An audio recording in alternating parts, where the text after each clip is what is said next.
السلام علیکم ورحمۃ اللہ وبرکاتہ۔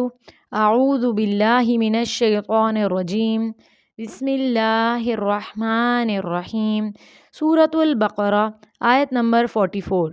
اتأمرون، کیا تم حکم دیتے ہو، الناس لوگوں کو، بالبری نیکی کا، وتنسون اور تم بھول جاتے ہو، انفسکم اپنے نفسوں کو، وانتم حالانکہ تم، تتلون تم تلاوت کرتے ہو، الکتاب کتاب کی، افلا کیا پھر نہیں، تعقلون تم عقل سے کام لیتے۔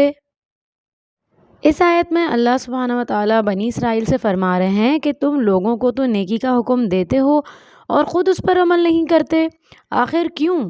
حالانکہ تم کتاب کی تلاوت کرتے ہو اور ان کے پاس تورات تھی جس میں نیکی کا حکم تھا، اور اللہ سبحانہ و تعالیٰ نے آگے فرمایا کیا تم عقل سے کام نہیں لیتے؟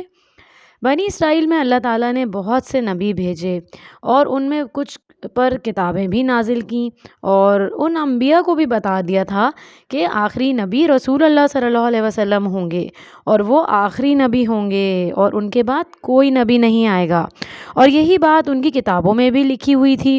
لیکن ان کے جو بعض علماء تھے، جو بعض لوگ تھے، وہ کیا کرتے تھے کہ اپنی عوام کو یہ باتیں نہیں بتاتے تھے، ورنہ عام لوگ جو ہیں وہ ایمان لے آتے۔ تو یہ جیلسی کی بنا پر، بغض و اناد کی بنا پر ایسا کرتے تھے کہ رسول اللہ صلی اللہ علیہ وسلم ہمارے قبیلے میں کیوں نہیں آئے۔ تو یہ کیا کرتے تھے کہ لوگوں کو تو نیکی کا حکم دیتے تھے لیکن خود اس پر عمل نہیں کرتے تھے۔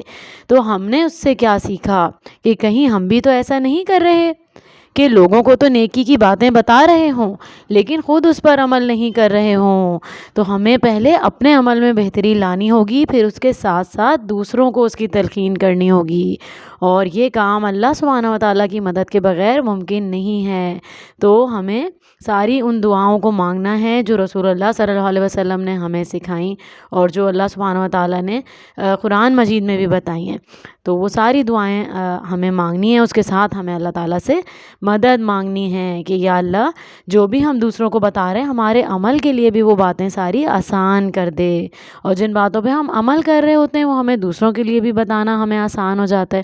تو اللہ تعالیٰ ہماری خاص اس پر مدد فرمائے۔